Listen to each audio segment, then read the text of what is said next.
Nós vamos dar continuidade, então, ao culto desta manhã, em adoração a Deus, estudando a palavra do Senhor nessa escola bíblica dominical. A escola bíblica dominical é um culto também, né, onde nós estudamos predominantemente a palavra do Senhor. E agradecemos a Deus pela mensagem que Deus nos enviou por meio do Bira, e pedimos a Deus que continue abençoando a sua vida, para que Ele possa trazer outras mensagens assim. E queremos lembrar rapidamente do abençoado culto de sexta-feira à noite, na casa da irmã Natália e do seu marido Orlando. Eles já foram membros dessa igreja e estavam há muito tempo sem receber uma visita e também sem frequentar a igreja. Mas houve um culto ali com 28 pessoas na casa deles, e que foi realmente muito, muito gratificante participar daquele culto. Nós nos sentimos gratos a Deus pela manifestação dele ali naquela casa. E ao mesmo tempo exortamos os irmãos a participarem dos cultos de sexta-feira à noite. Às 19h30 a gente passa aí 1h20, 1h10 estudando a palavra e cantando louvores ao Senhor, visitando as casas e trazendo conforto às pessoas que nos recebem. Participe também. Todas as sextas-feiras nós estamos visitando alguma casa. E se há alguém que precisa de visita, comuniquem a nós para que nós possamos visitá-los. O Bira, o Gedeil, o Juvencio, irmão Marcelino, que não está no momento aqui porque está internado, mas ele também é um participante assíduo desses cultos e liderou também, juntamente com o Bira, por muito tempo esses cultos. Então nós estamos convidando todos a participarem e também serem abençoados. É um culto onde a gente sai revigorado espiritualmente, né? É uma bênção. Se o Bira quiser falar alguma coisa sobre o culto, não? Está tudo ok. Então nós temos uma alegria muito grande de participar desses cultos juntamente com os irmãos. Nosso estudo de hoje é ainda sobre os profetas menores. O tema do trimestre nosso é os profetas menores. E nós estamos estudando nesta primeira parte 5 deles: Oséias, Joel, Amós, Obadias e Jonas. E hoje nós estaremos estudando a segunda lição sobre Jonas. Na semana passada, no domingo passado, nós fizemos um resumo, mais uma introdução ao livro de Jonas. E hoje nós queremos dar continuidade, estudando a lição número 11, cujo título dado pelo autor é Um Olhar Limitado. Um Olhar Limitado. E nós temos o texto bíblico, é o capítulo 1 de Jonas, né? Nós não vamos ler porque ele tem 17 versículos que deveriam ser lidos pelos irmãos em casa, né? Mas vamos ler o texto áureo, que é Jonas 1, de 1 a 3.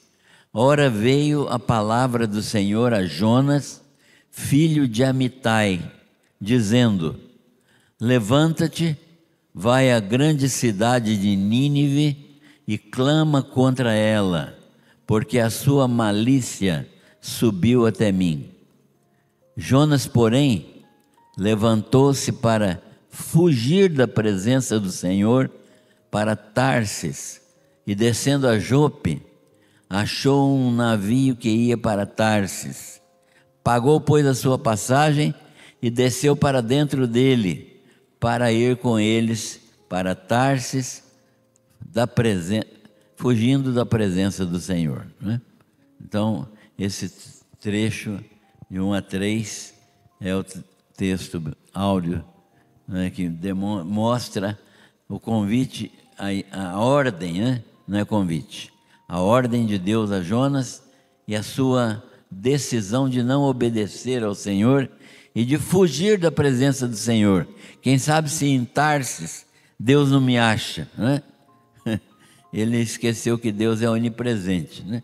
E Deus, impedindo-o de chegar a Tarsis, o fez com que ele fosse engolido por um peixe, um grande peixe, e devolvido à praia, possivelmente à praia do próprio Jope mesmo, e dali ele foi encaminhado para Nínive. O estudo dos profetas menores, não menos importante do que os profetas maiores.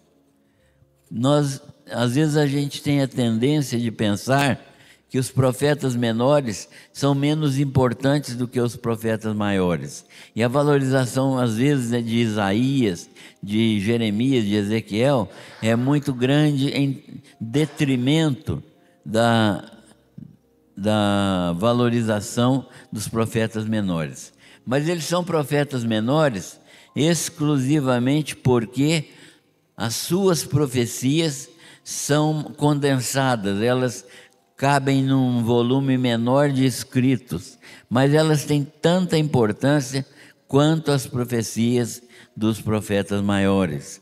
E elas não são menos importantes, e elas revelam que Deus usa tanto Isaías quanto Jonas, tanto Ezequiel como Oséias, tanto Jeremias como Ageu. Deus usa cada um desses profetas da maneira como Ele quer. Então todos os profetas são importantes. Se faltasse um livro desse aqui, faltasse uma profecia dessa aqui, a Bíblia seria incompleta. Então nós entendemos e queremos que cada pessoa compreenda exatamente isso, né? Que o estudo dos profetas menores não é menos importante do que o estudo dos profetas chamados maiores.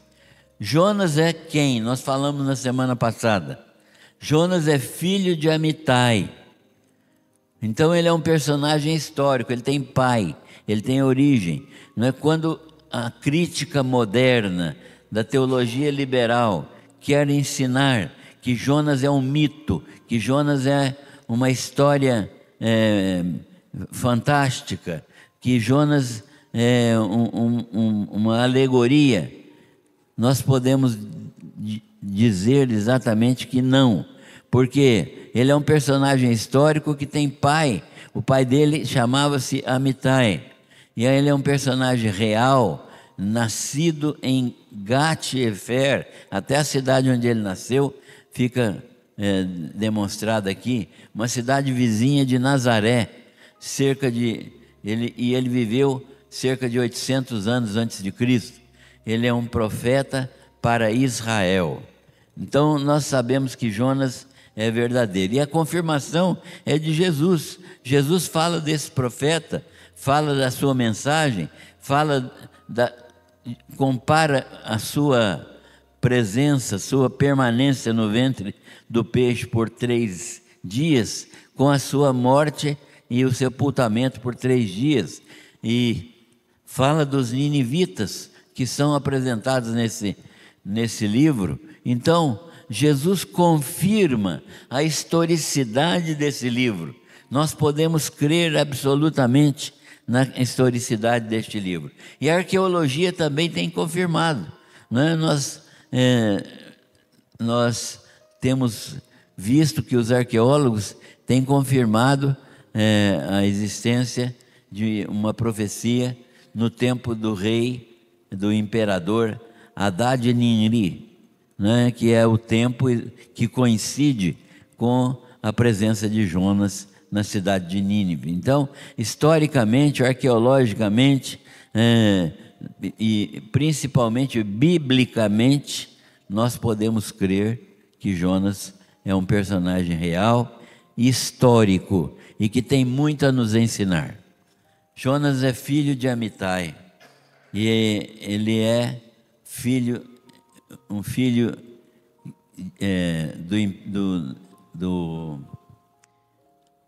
do reino de Israel, né? Na cidade de Gat-Hefer. Ele é um profeta que profetizou a campanha militar vitoriosa de Jeroboão II.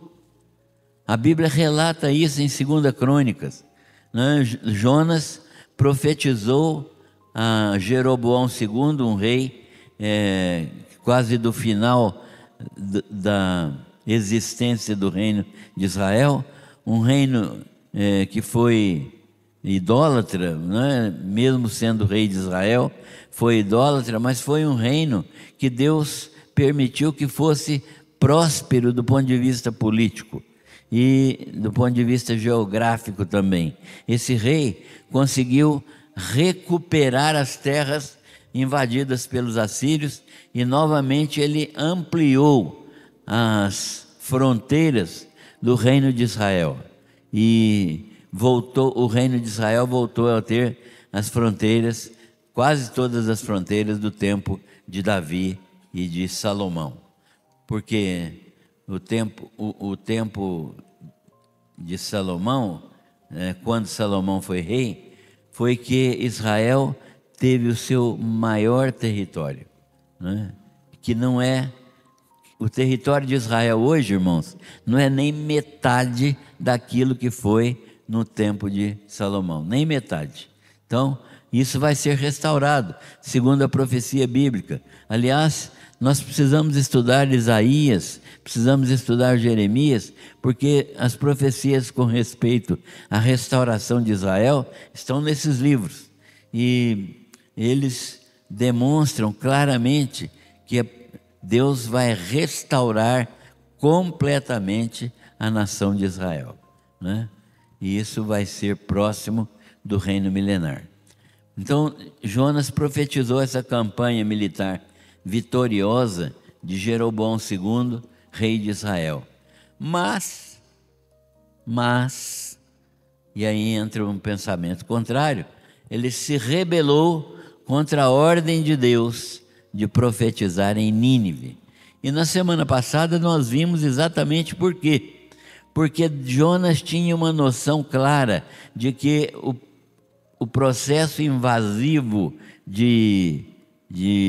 dos reis assírios iria atingir a Israel todinha.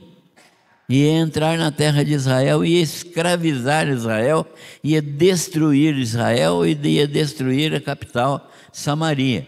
E percebendo isso, mesmo com alguma distância ainda em termos de tempo, Jonas não queria definitivamente pregar a um povo que ia destruir Israel. E é até compreensível do ponto de vista humano a gente pensar nisso, porque realmente você vai beneficiar o seu inimigo. Mas Jesus vem no Novo Testamento e fala o quê? Amarás o teu próximo. Ouviste o que foi dito pelos antigos: amarás o teu próximo e odiarás o teu inimigo. Eu, porém, vos digo: amarás o teu inimigo, né? E Jesus então ensina que nós devemos amar os nossos inimigos.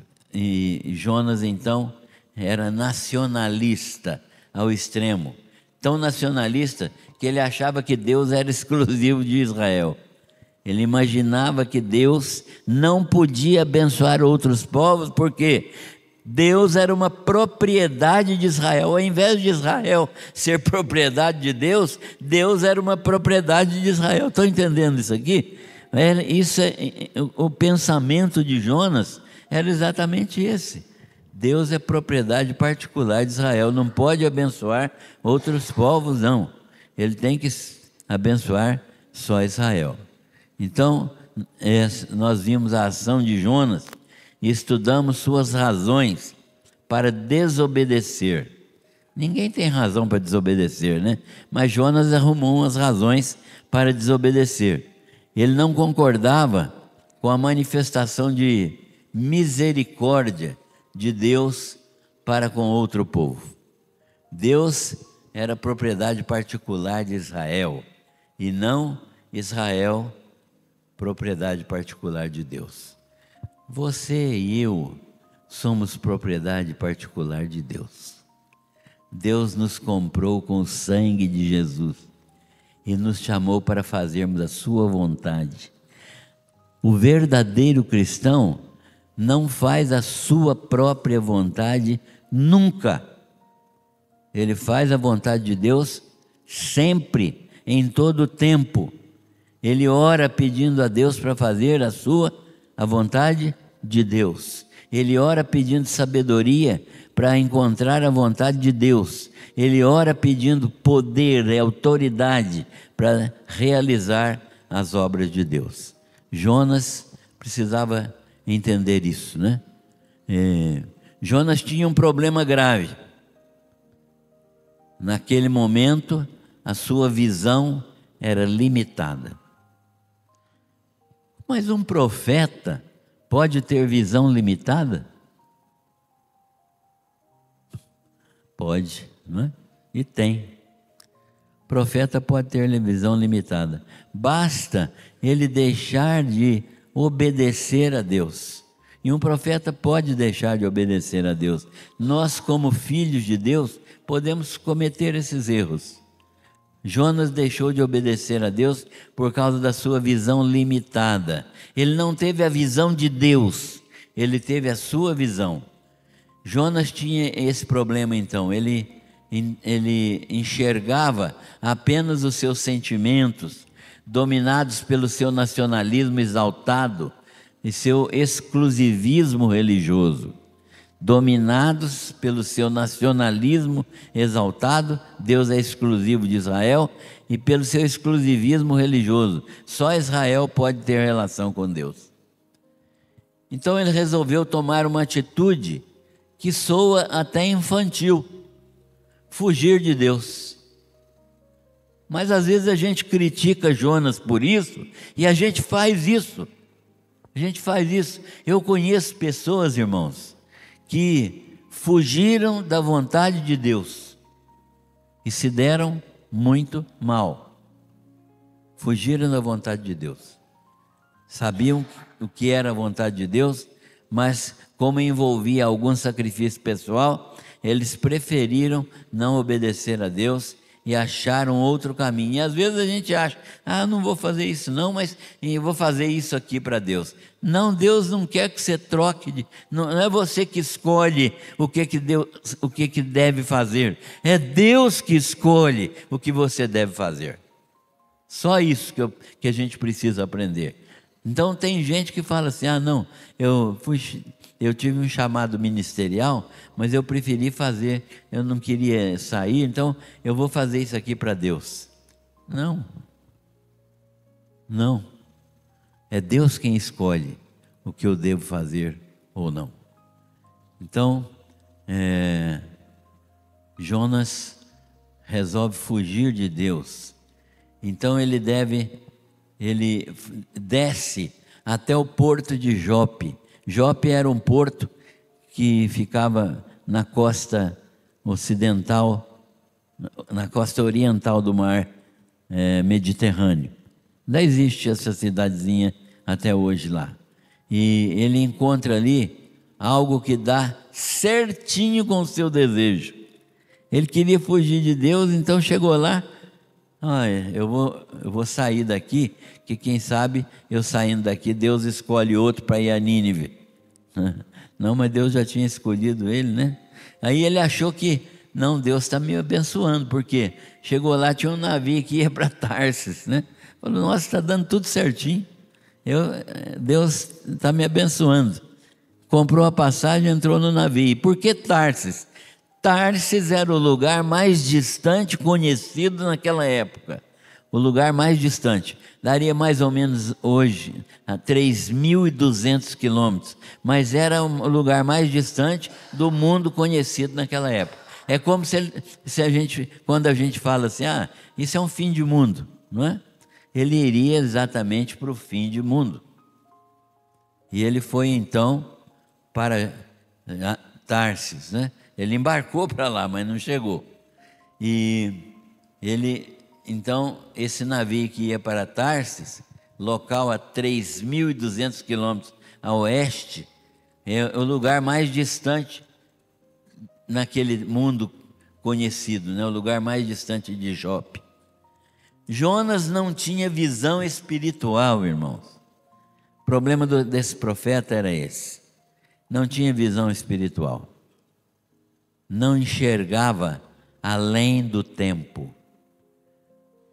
Nós, como filhos de Deus e pessoas habitadas pelo Espírito Santo, precisamos ter visão espiritual. O que é visão espiritual? É enxergar acima desta realidade material aqui, não é? Enxergar além desta realidade material. Nós não estamos aqui para viver uma realidade material e ficar nisso. Nós estamos aqui por causa de uma realidade espiritual. Deus nos coloca neste mundo não é para ser médico, advogado, dentista, professor, dona de casa, lavrador, qualquer uma dessas profissões. Não é isso que é a vontade de Deus para nós. A vontade de Deus para nós é que nós tenhamos uma visão espiritual. Por que é que eu estou neste mundo em relação à vida espiritual? O que é que Deus quer que eu faça? Deus não precisa de ninguém, né, de médico, advogado, Deus não precisa de ninguém nessa situação. Deus não necessita, mas Ele nos concede a graça de vivermos espiritualmente. Nós vamos viver espiritualmente. E viver espiritualmente é entender o seguinte: qual a missão que Deus tem para mim neste mundo? Qual a missão que Deus tem para mim neste mundo? O que é que você está fazendo que tem duração eterna? Você pode construir até um império aqui neste mundo. Você pode construir uma construção que todo mundo vai falar dela durante muitos anos. Mas se você não construiu nada espiritualmente, você não fez nada aqui. Você enterrou o seu talento. Estão entendendo o que nós estamos falando aqui? Nós vivemos para a realidade espiritual. Jonas não enxergou isso. E ele achou que ele podia fugir de Deus. E está na hora de você se perguntar: por que é que eu estou vivendo aqui? O que é que Deus quer que eu faça no mundo espiritual? Além da visão material. O que é que eu preciso fazer? Qual é o dom que Deus me deu para que eu desenvolva no mundo espiritual? Jonas não tinha visão espiritual. Não enxergava além do tempo, ele não enxergava a eternidade. Os judeus estavam ensinados e acostumados a pensar exclusivamente na terra prometida, certo? Isso é que acontecia com os judeus, exclusivamente na terra prometida, e se opunham a toda possibilidade de perder a posse da terra. Para os judeus, ainda no tempo de Jonas, o ideal era possuir a terra, ter longevidade, ter muitos filhos e morrer em paz. Mas isso não era a vontade de Deus para Israel. O que Deus queria é que Israel fosse luz para as nações. Luz para as nações. Como o autor de Hebreus salienta, aqueles que, como Abraão, esperavam a cidade eterna, a habitação espiritual, celestial, Quem esperava isso eram poucos. Poucos. Abraão tinha visão espiritual. Ele esperava, segundo o livro de Hebreus, esperava a cidade eterna e a habitação celestial. Até no tempo de Jesus, a expectativa do povo de Israel era que Israel seria um reino permanente e Jesus seria o rei sobre todas as nações, o Messias sobre todas as nações. Mas era uma expectativa material. Isso até os discípulos tinham.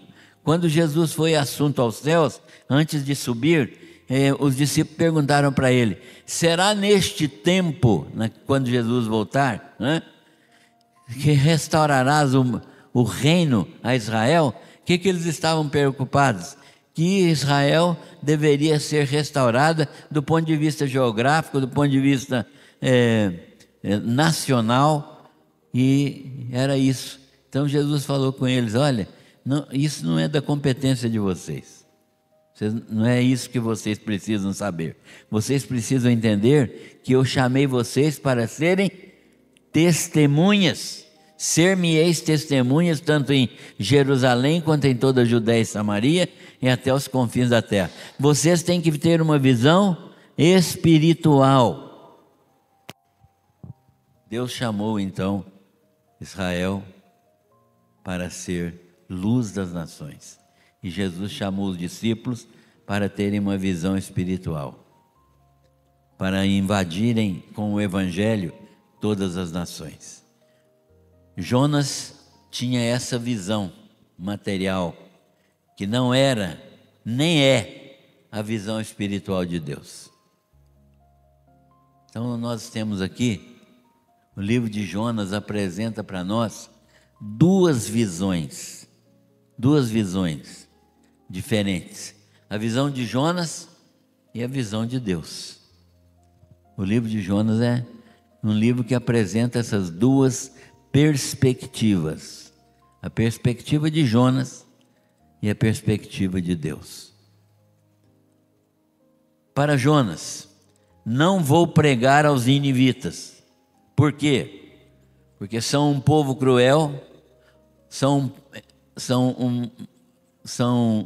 pagãos e não têm aliança com o nosso Deus.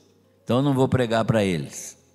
São dominadores, são violentos e vão dominar nosso povo, dominar Israel.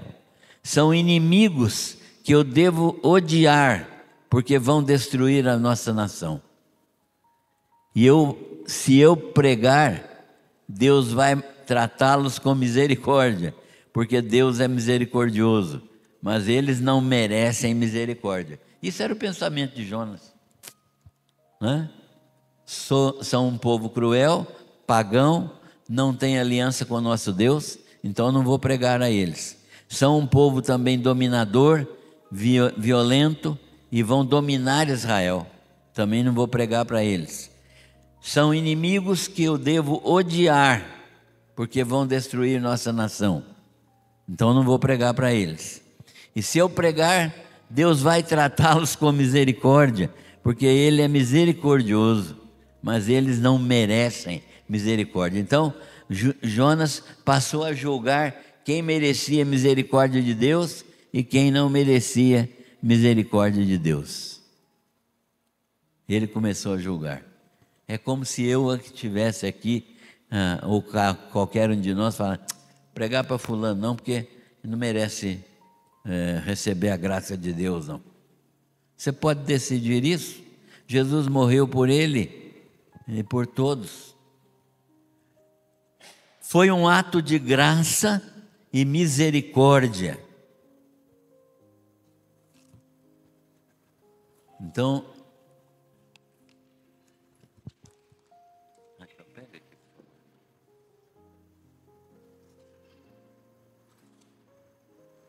obrigado. Então nós precisamos entender isso,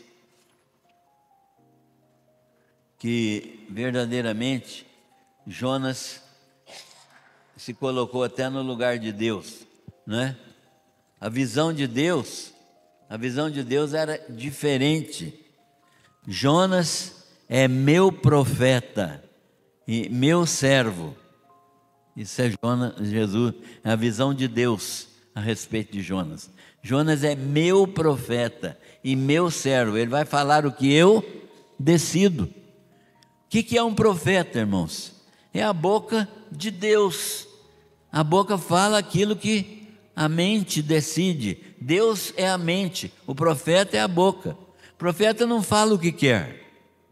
O profeta repete aquilo que Deus lhe orienta. Então Jonas é meu profeta, meu servo. Essa é a visão que Deus tem. Tenho visto a maldade dos ninivitas. Deus sabe, Deus conhece a maldade dos ninivitas. Envio Jonas para anunciar mensagem de condenação para induzir os ninivitas ao arrependimento. Por que Deus manda Jonas pregar uma mensagem de condenação? Porque a mensagem de condenação ia produzir nos ninivitas arrependimento.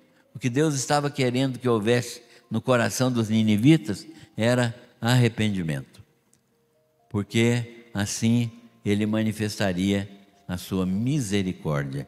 E Deus então diz: manifestarei minha misericórdia. Como profeta de Deus, Jonas tinha um olhar limitado. Ele deveria enxergar como Deus enxerga, mas ele não enxergava como Deus enxerga. Irmãos, nós precisamos ter a visão de Deus. O crente precisa enxergar como Deus enxerga. Nós precisamos desenvolver a qualidade espiritual de olhar como Jesus olhou, como Deus enxerga. Se nós não tivermos essa visão, nós não vamos fazer nada, nós vamos ficar sentados aqui domingo após domingo e deixar durante a semana correr a vida do jeito que a vida quiser. Seremos levados pela vida e não direcionados por Deus para fazer mudanças na nossa vida e na vida dos outros. Então, nós precisamos entender que um profeta pode ter um olhar limitado, uma visão humana, uma visão emocional, uma visão passional. O que é uma visão passional? É uma visão que enxerga só aquilo que o coração deseja, não é? Que está envolvido pelas suas emoções e paixões. O profeta precisava entender a graça e a misericórdia de Deus.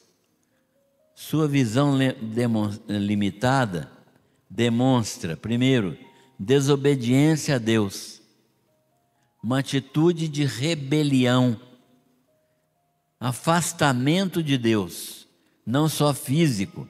Então olha o que a desobediência faz. Ela traz atitude de rebelião e um afastamento de Deus. Não só afastamento físico, eu vou para Tarsis, mas espiritual. O sono que Jonas dorme no porão do navio, todo mundo leu o livro de Jonas, né? Ele está dormindo no porão do navio enquanto a coisa está fervendo lá fora. Esse sono que Jonas dorme no porão do navio é um símbolo do sono espiritual, do afastamento de Deus. Jonas está dormindo um sono espiritual. Ele está dormindo fisicamente, mas isso simboliza o afastamento de Deus, o sono espiritual. Nós também corremos o risco de estarmos dormindo espiritualmente, não é? E nós precisamos desenvolver a nossa atividade espiritual, não deixar para a atividade dominical, não é? Precisamos fazer da nossa vida um instrumento de pregação do Evangelho, todos os dias, todas as horas, todos os momentos, todas as oportunidades, nós devemos aproveitar. A ação divina de provocar a tempestade e quase um naufrágio do navio e a consequente responsabilização de Jonas pelo ocorrido, que foi lançado ao mar e engolido pelo grande peixe, é uma demonstração de que Deus está no controle de todas as coisas, né? E Ele não desiste de Jonas. Você vai a Nínive e nem que você não queira, você vai a Nínive. Quero ver quem decide essa parada aí, né? Então, Jonas vai ter que obedecer Jesus a Deus de qualquer maneira. E então foi um ato de graça e de misericórdia. A gente custa acreditar que quase naufrágio, uma tempestade violenta que fez o navio quase ir a pique, quase ir ao fundo, né? Poderia ser um ato de graça, mas foi um ato da graça e da misericórdia de Deus. Por quê? Porque, como profeta, ele precisava aprender sobre graça e misericórdia. Onde é que Jonas poderia aprender sobre graça e misericórdia naquele instante? No ventre do peixe. E a gente vai ver no capítulo 2 como ele entende a misericórdia de Deus. Ele ora incessantemente no ventre do peixe para ser alcançado pela graça de Deus e para que Deus o livrasse naquele momento. Ele entende agora a misericórdia de Deus, porque Deus usou de misericórdia pessoal com ele. Então, ele devia entender essa misericórdia. Então foi um ato de misericórdia. Se a gente analisar o livro de Jonas de uma maneira clara, nós vamos ver que houve conversão, houve temor, não vou dizer que houve conversão, mas houve temor do Senhor naqueles marinheiros. Os marinheiros temeram a Deus e adoraram a Deus por causa daquela situação de quase naufrágio. E então, quando Jonas foi jogado ao mar, o mar se acalmou e Jonas foi deglutido pelo grande peixe, né? Isso demonstrando não castigo de Deus, mas graça e misericórdia. Por quê? Porque Jonas foi deglutido pelo peixe, não morreu afogado e foi aprender graça e misericórdia lá no ventre do peixe. Mas será que ele aprendeu mesmo? No capítulo 4 a gente vai ver que ele permaneceu endurecido. Vai ter coração duro assim lá em Tarsis, hein?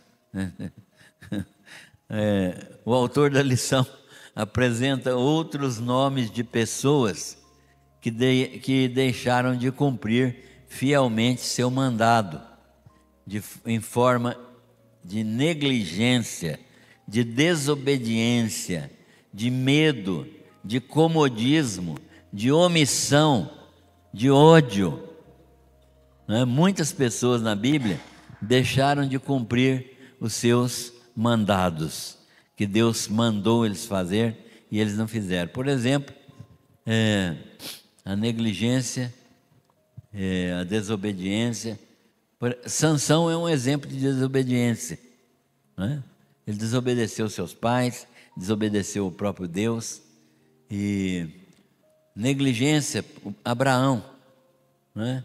Abraão negligenciou um princípio e, embora ele seja o pai da fé, ele errou quando manteve o relacionamento sexual com Agar, né? E isso gerou Ismael e uma confusão de 4.000 anos, né? Os árabes são descendentes de Ismael e eles estão aí numa confusão de 4.000 anos com os judeus, né? Um comodismo. João Marcos, né? Ele simplesmente achou que não era muito legal ficar vivendo daquela maneira que Paulo e Barnabé viviam, e ele voltou, falou: não, o conforto de Jerusalém, vou deixar esse conforto de lado, não vou voltar, né? A omissão, o próprio Davi deveria estar na guerra junto com os seus generais, estava no pátio do palácio vendo uma mulher nua tomando banho, né? Ninguém toma banho de roupa. Então, essa ação custou um adultério, um homicídio e a morte de uma criança. Então, a omissão e o ódio, Caim, por exemplo, né? Por ódio, ele matou seu irmão. Por medo, Pedro, com medo, lá no dia que Jesus estava sendo julgado, por medo ele negou a Jesus. Medo de sofrer consequências de ser um discípulo de Jesus. Então, nós podemos identificar isso na nossa vida também. Qual é a forma de negligência ou desobediência, ou medo, ou comodismo, ou omissão, ou ódio que nós temos manifestado e que tem nos afastado da visão de Deus? Muito bem. A lição precisa estar na nossa vida. E nós vamos entender algumas coisas agora. A lição na nossa vida nos ensina o quê? Primeiro, precisamos entender que como Jonas, nós somos chamados a ter a visão que Deus tem do mundo. Qual é a sua visão de mundo? É uma visão nesse nível material ou é uma visão espiritual? Se você, como crente, ainda enxerga só materialmente, você precisa renovar a sua visão. Porque crente que não tem visão espiritual, cuidado, pode estar só acostumado com o Evangelho e não ser um cristão. Precisamos entender que, como Jonas, somos chamados a ter a visão que Deus tem do mundo. Segundo, precisamos deixar de obedecer, não obedecer a esse chamado. E isso é um ato de rebelião contra Deus. Precisamos entender isso.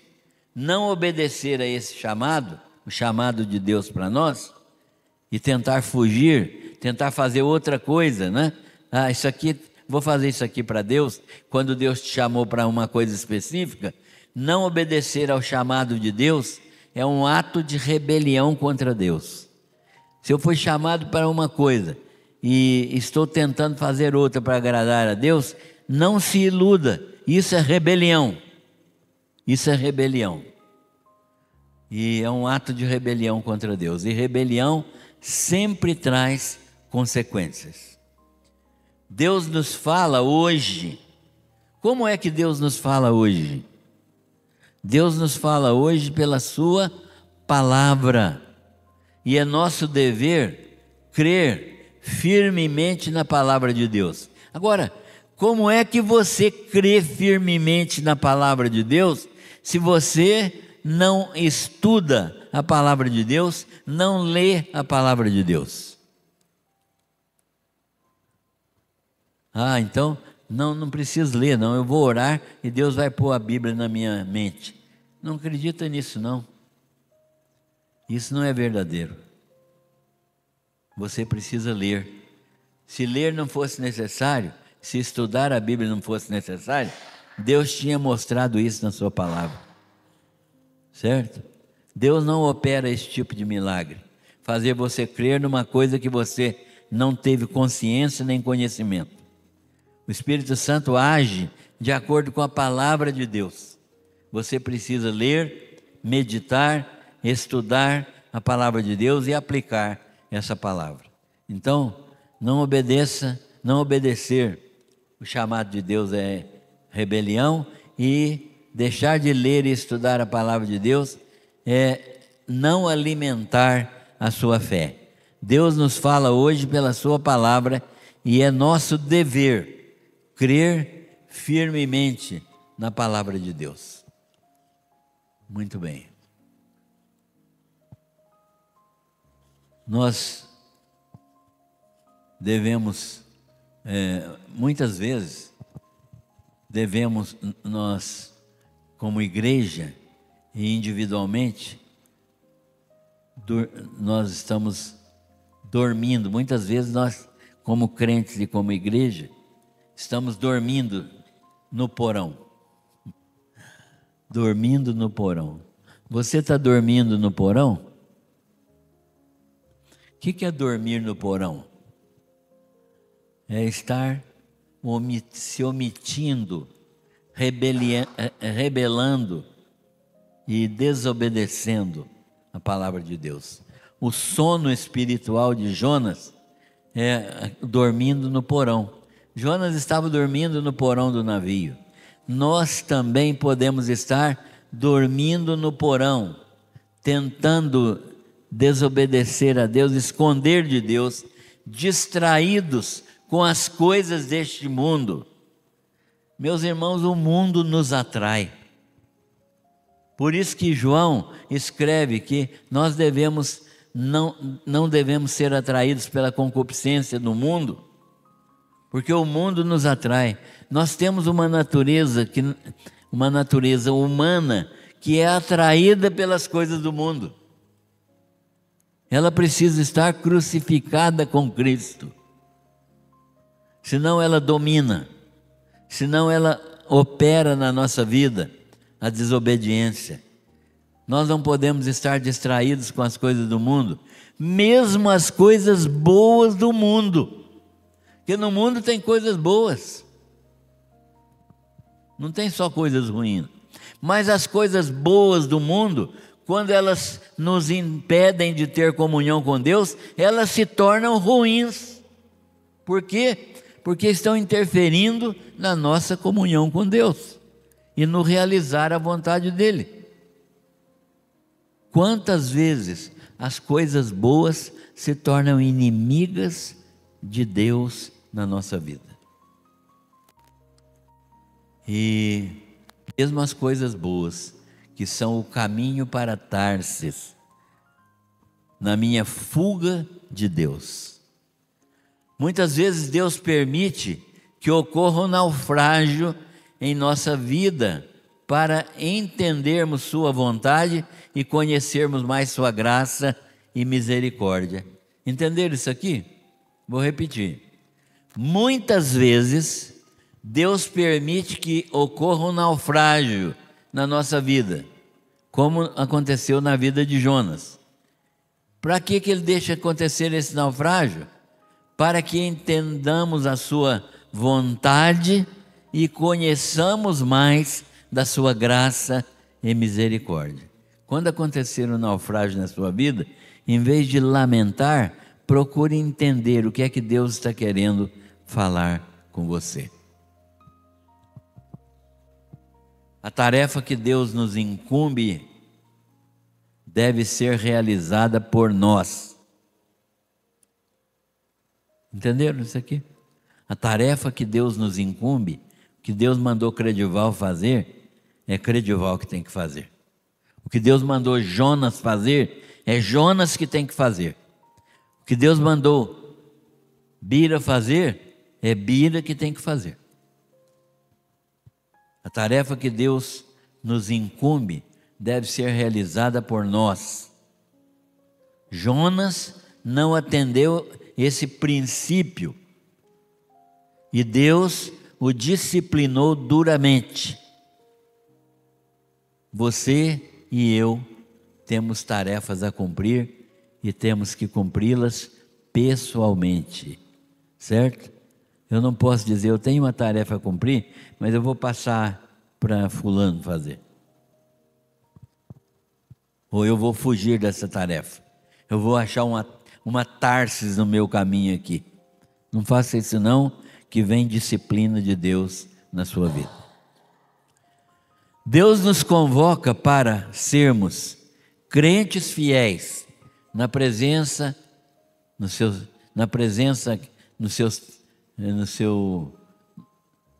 sua igreja, na contribuição verdadeira, não nas esmolas. Tem muito crente que dá esmola aqui no gasofilácio. Tem muito crente que traz uma esmola aqui, porque não entrega dízimo, entrega um pouquinho de dinheiro aqui, mas não entrega dízimo e não dá uma oferta especial, sacrificial, volumosa. Então, sermos crentes fiéis é estarmos na presença de Deus, contribuindo, congregando, não é? A gente olha muitas vezes aqui o templo e o templo está vazio. À noite de domingo tem bastante gente, mas essas pessoas não vêm aqui na quarta-feira à noite, nem na escola dominical. Precisamos ser fiéis a Deus nisso, mantendo comunhão com os irmãos. Mantendo comunhão com os irmãos. Precisamos ser sal e luz no testemunho pessoal, onde Deus nos colocar. Você tem que ser sal e luz lá fora, não é aqui dentro, lá fora. E temos que testemunhar onde Deus nos colocar. As pessoas precisam saber que nós somos crentes em Jesus Cristo. Onde Deus nos colocar, trabalho, escola, no lar, no lazer, em qualquer lugar, nós precisamos desenvolver esse trabalho como sal e luz. Deus nos convoca para sermos servos na igreja. Você é servo na igreja? Você presta serviço na igreja? Você é útil para os seus irmãos? Você faz alguma coisa para abençoar e ajudar o seu irmão? Você não abençoa ninguém, mas você é uma bênção de Deus na vida das pessoas. No ensino, no aconselhamento, na ação social, nos serviços gerais, não é? Qualquer serviço, não é? Na ajuda a um irmão, na ajuda a uma irmã. Então, você é chamado por Deus, convocado para esse tipo de trabalho, não é? E Deus te abençoa na medida que você realmente se torna um servo do Senhor. E devemos ser intercessores. Deus nos convoca para sermos intercessores. O que é um intercessor? É aquela pessoa que ora buscando os interesses de Deus para pessoas, para países, para obras missionárias. Então, em vez da gente orar pela gente mesmo, não é? A gente ora pelos outros. A gente se coloca na brecha pelos outros. E não devemos fazer isso só na quarta-feira à noite aqui. Devemos fazer isso em casa, em todo o tempo. Sermos intercessores, orando em todo o tempo, como Paulo ensina, com orações e súplicas e ações de graças. Orando pela nação, pelos governantes, pela paz mundial, pela nação de Israel. Nós não oramos pela nação de Israel, nós não oramos por Jerusalém. A Bíblia ensina orar pela paz em Jerusalém, pela igreja, pelos pastores, pelos missionários, pelos doentes, pelos necessitados, pela obra de misericórdia na igreja. Então nós temos muitos assuntos para interceder. Deus também nos chamou para um ministério específico. Então há um ministério específico. Esses ministérios que eu falei aqui são ministérios gerais. O que significa isso? Todo crente pode fazer. Mas existe um ministério específico, aquele que um crente pode fazer. Então Deus chamou pessoas para o ensino. Nem todas as pessoas são chamadas para o ensino. Deus chamou pessoas para aconselhamento. Nem todas as pessoas têm esse dom de aconselhamento. Deus chamou pessoas para pregação. Nem todas as pessoas têm a oportunidade e o dom da pregação. Deus chamou pessoas para missões locais, Deus chamou pessoa para missões mundiais, nem todos são missionários. Missionários no sentido de ir, mas são missionários aqui, onde estão. Então Deus nos coloca, nos convoca para agora. O tempo urge, meus irmãos, o tempo urge. Os campos, como diz Jesus, estão brancos para a ceifa. O tempo é hoje e a hora é agora. Então nós precisamos desenvolver essa obra que Deus nos deu para fazer hoje e agora. E finalizando, nós queremos dizer, nós precisamos ter a visão de Deus. Deus vê, Ele vê, não como Jonas vê, mas Ele vê desde a eternidade. Deus enxerga desde a eternidade. O Espírito Santo nos dá essa visão espiritual. Se você tem o Espírito Santo, e todo crente verdadeiro tem o Espírito Santo vai te dar uma visão espiritual. O Espírito Santo é o Espírito missionário que habita o coração do crente e torna cada crente um missionário. Os missionários não são apenas aqueles que são mandados para o campo. Os missionários são aqueles que vão e são aqueles que ficam aqui também. O campo é o mundo. O campo é o mundo. E o mundo começa onde eu estou e cada um está. O mundo começa onde Deus me colocou. É ali que começa o meu mundo.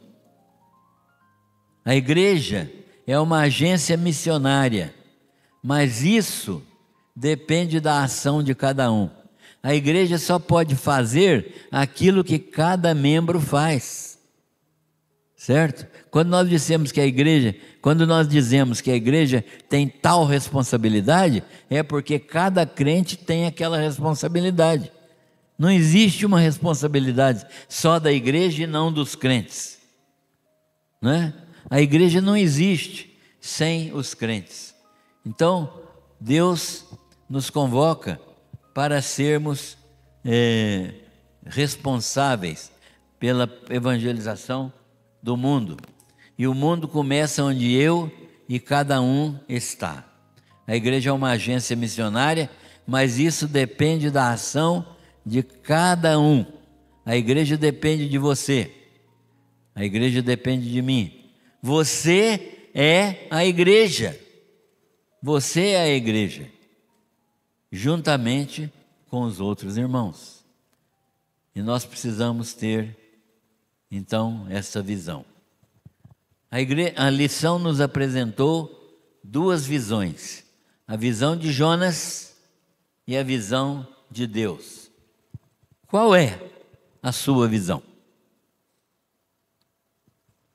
Deus abençoe a todos, mas cada um precisa responder adequadamente essa pergunta. Temos encerrado esta lição de hoje, mas se alguém quiser complementar, perguntar alguma coisa, falar alguma coisa, discutir algum dado, pode fazê-lo. Irmão Danilo. Irmão Credival, eu queria fazer um comentário, dentro do que o senhor falou. Achei muito importante a pessoalidade ali do profeta, a infantilidade.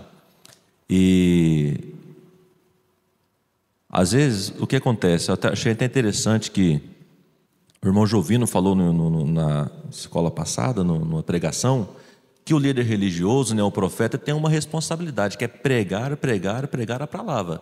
Ele não tem que se sujeitar à comunidade para que ele seja bem visto pela comunidade. Ele faz o que eu gosto, ele fala do jeito que eu gosto. Não, a gente tem uma responsabilidade de ser aquilo que Deus quer que a gente seja. E engraçado, a gente vê algumas situações acontecendo nos nossos tempos aí contemporâneos, principalmente em igrejas pentecostais e neopentecostais, às vezes você vê um pregador, um pastor, até uma pessoa culta, de boa leitura, de bom entendimento. Você conversa com ele no banco, você fala, olha que pessoa inteligente, mas quando ele sobe no altar, no púlpito, para pregar, encarna-se ali um personagem criado pela religião. Ele engrossa a voz, ele afina, ele faz aquilo, se expõe ao ridículo para agradar os trejeitos que aquele meio criou. Em vez de ser boca de Deus, ele vira uma boca da religião. Então, eu acho isso incrível, porque nos nossos tempos atuais acontece isso, até no nosso meio também às vezes acontece isso. Tudo não passa de uma imitação para agradar, ao invés da pessoa ser boca de Deus, deixar Deus usar naturalmente. E acaba, a gente observa assim, fica até um negócio meio fantasioso, fictício, esquisito. A pessoa vira o olho, vira cambalhota, faz trejeito, mas é só naquele momento, que era para ele deixar Deus usar ele naturalmente da forma que ele é. Incrível, né? Isso é religiosidade, né? Infelizmente.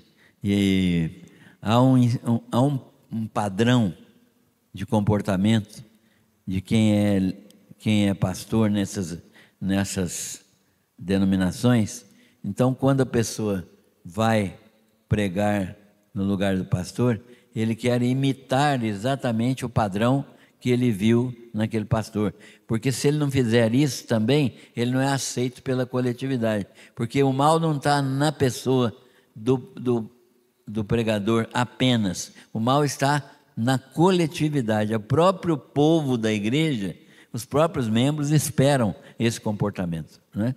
Se o pregador não se comporta desse jeito, eles saem falando que a mensagem não foi boa, etc., né? Então, isso é verdade.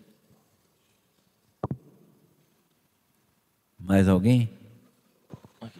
Mas são pessoas que estão frequentando esse tipo de denominações que muitos dos membros ouviram naquela oportunidade o Evangelho. Por acaso isso pode complicar ela no dia da redenção? Porque estão às vezes num lugar onde não é pregado verdadeiramente 100% do que deveria ser. Não, se as pessoas são crentes em Cristo Jesus, elas têm salvação garantida, não é? Se as pessoas são genuinamente crentes, elas têm salvação garantida. E, embora isso, muitas vezes, seja alguma coisa mascarada pelos trejeitos, pelos maneirismos, né? Que às vezes nós também temos, né? Às vezes nós também temos esse tipo, a nossa maneira de ser, e quando nós fugimos um pouco da nossa maneira habitual de ser, a gente pode causar até um certo desconforto para a denominação. Mas isso não implica em perda de salvação, né? Então, o senhor falou sobre Ismael, filho de Abraão. Então, esse povo, o Abraão gerou dois povos, o islâmico e o cristão. E aquele povo do islamismo, eles creem em Alá.